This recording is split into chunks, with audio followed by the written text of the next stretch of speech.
అనకాపల్లి జిల్లాలో హోంమంత్రి అనిత ఔదార్యం చాటుకున్నారు. యలమంచిలి సమీపంలోని కొక్కిరాపల్లి వద్ద రోడ్డు ప్రమాదం జరిగింది.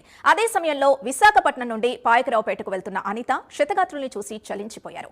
క్షతగాత్రుల్ని యలమంచిలి ఆసుపత్రికి తరలించారు. దగ్గరుండి వైద్య సేవలు పర్యవేక్షిస్తున్నారు. మెరుగైన వైద్య సేవలు అందించాలని అధికారుల్ని ఆదేశించారు.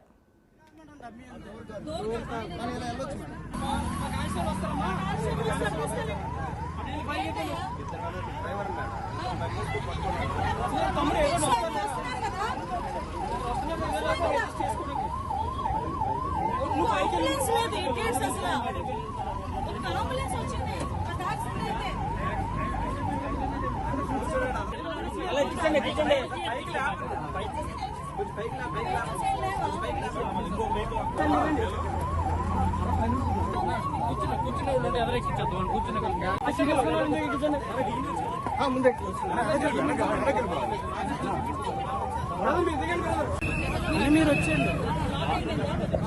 ఇది డోర్ కాదు మేడం, డమ్మీ అంతే.